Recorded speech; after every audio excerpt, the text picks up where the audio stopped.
Parce que tu es grand. Béni soit ton nom parce que tu es le créateur de toutes choses. Alléluia. Sans plus tarder, ouvrons nos Bibles dans le livre de Colossiens, chapitre 3. Ma Bible est en portugais. Parce que trop de temps, et à passer du temps, nous allons lire seulement en français. Colossiens chapitre 3.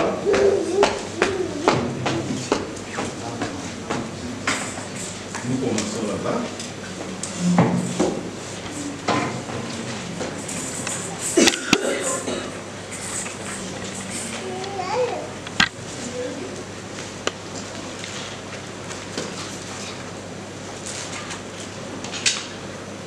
On est là? Amen. Si quelqu'un a lu, peut lire du verset 1 au verset 17. Colossiens chapitre 3, du premier verset jusqu'au 7e verset. Nous lisons la parole de l'Éternel. Amen.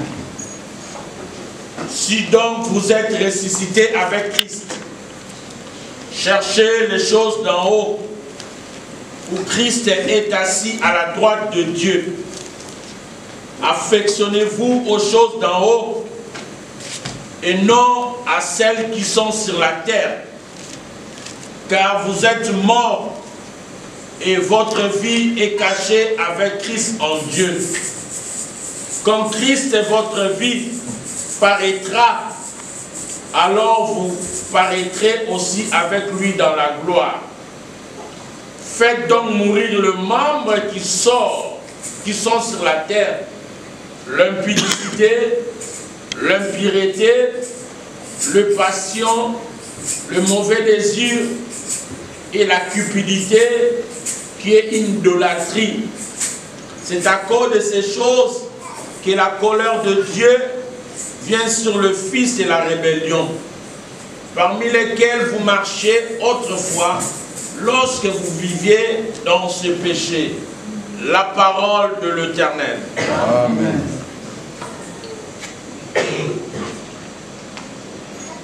C'est jusqu'au verset 17. Ah, 17, pardon. Excusez-moi, nous continuons. Verset 8. Mais maintenant, renonçons à toutes ces choses, à la colère, à l'animosité, à la méchanceté, à la calomnie, aux paroles déshonnêtes qui pourraient sortir de votre bouche. Ne mentez pas les uns les autres, vous étant dépouillés du vieil homme et de ses œuvres, et ayant revêtu l'homme nouveau qui se renouvelle dans la connaissance selon l'image de celui qui l'a créé. Il n'y a ici ni grec, ni juif, ni circoncis, ni incirconcis, ni barbare, ni schisme, ni esclave, ni libre, mais Christ est tout et en tous. Ainsi donc, comme les élus de Dieu, saints et bien-aimés, revêtez-vous donc d'entrailles, de miséricorde, de bonté et d'humilité, de douceur et de patience.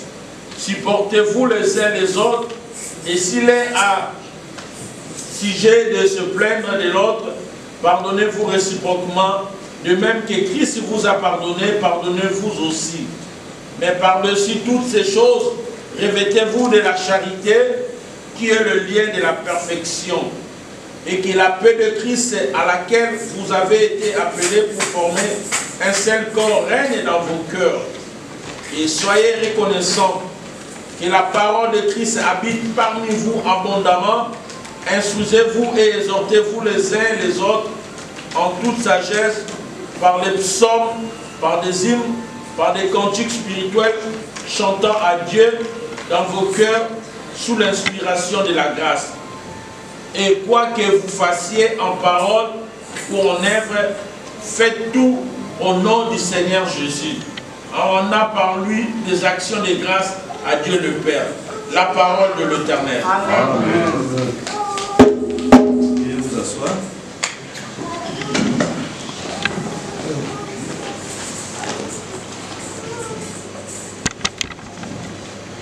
Cantamos já ressuscitados por Cristo. Buscai as coisas que são de cima, onde Cristo está sentado à destra de Deus. Si vous êtes déjà ressuscité avec Jésus, alors cherchez les choses qui sont en haut. Amen. Amen. Celui qui est ressuscité, c'est quelqu'un qui vivait et mort, alors il revient à la vie. N'est-ce pas ça? Amen. Quand on parle de la résurrection, c'est-à-dire on voit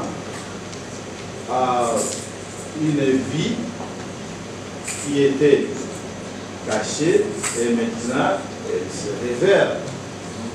Une vie qui était morte, maintenant elle revient à la vie. Amen. Amen. Tous, nous fûmes morts dans nos péchés. Que ce soit les pasteurs, les prophètes ou les membres simples.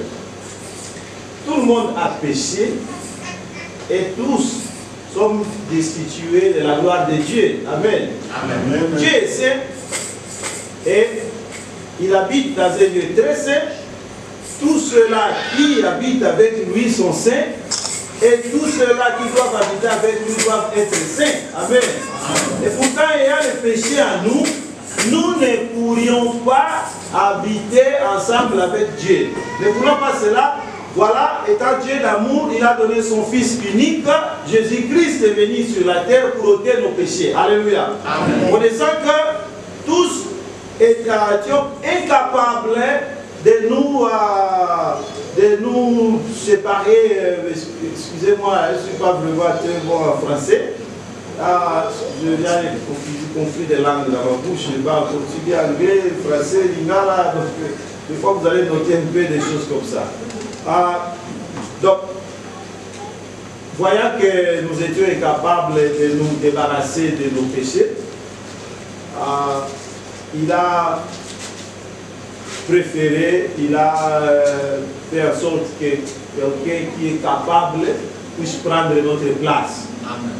Alléluia. Amen. Voilà, c'est alors que Jésus-Christ était venu pour devenir moi et toi. Amen. Amen. Parce que la Bible dit, il a pris notre place. Cela veut dire, lui est devenu toi et il est devenu moi. Il n'y a pas longtemps, je partageais avec quelqu'un, je disais, mais on l'a crucifié, on l'a malmené, on l'a chicoté. Mais pourquoi? Qu'est-ce qu'il a fait du mal? Mais on chicote les coupables, n'est-ce pas? On emprisonne les coupables, n'est-ce pas? On condamne les coupables, n'est-ce pas? Qu'est-ce qu'il avait fait du mal? Parce qu'aujourd'hui, le diable essaye de corrompre, essaye de tromper les ignorants, et ceux-là qui laissent la place au diable de les tromper, disant que Jésus-Christ avait péché, Jésus-Christ avait des concubines, voilà, voilà. Mais nous, les enfants de Dieu, qui connaissons la parole, nous savons que c'est l'unique qui habitait sur la terre comme un être humain et qui n'a pas péché. Amen. Il n'a fait que du bien. Alléluia. Amen. Il a vécu dans la sainteté. Amen. Amen. Mais il était condamné. Pourquoi? Parce qu'en ce moment-là, il était devenu coupable volontairement. Alléluia. Amen. Il a dit non. Si mes enfants deviennent coupables, ils vont souffrir et ils ne sauront pas vaincre cette bataille seuls. Alléluia. Amen. Parce que le péché donne la force à la mort. La force de la mort, c'est le péché. Alléluia.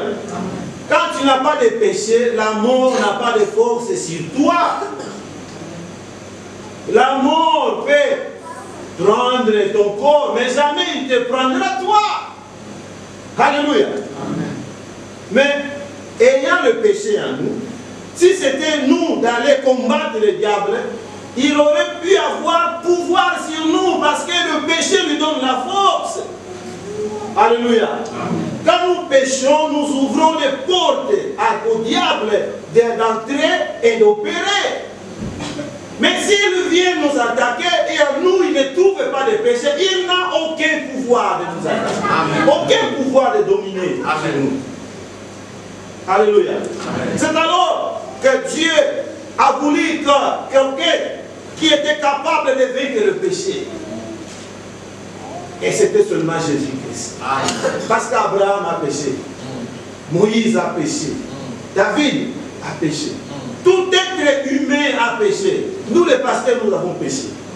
Seul Jésus-Christ qui n'a pas péché. Amen. Mais il était aussi tenté comme nous. Mais il a résisté et il a vaincu. Alléluia. Amen. Il a vaincu. Je disais, c'est notre place que lui a pris sur la croix. Il est devenu moi, il est devenu toi. Si moi j'ai commis l'adultère, en ce moment l'adultère était sur lui. Si moi j'ai commis les vols étaient sur lui. Si c'était le mensonge, c'était sur lui. La sorcellerie, c'était sur lui. Voilà. Et c'est pour cela que nous voyons et nous lisons et nous écoutons dans la Bible, de la Bible, qu'il y a un moment sur la croix, il a crié, Père, Père, pourquoi m'as-tu abandonné? Mais au courant de la Bible, Dieu dit toujours, Jésus aussi disait toujours, c'est mon fils d'amour, mon Père même, alléluia. Amen. Je suis dans le Père, il est avec moi. Amen. Mais à ce moment-là, Dieu l'a laissé seul. Vous savez pourquoi? Parce que le péché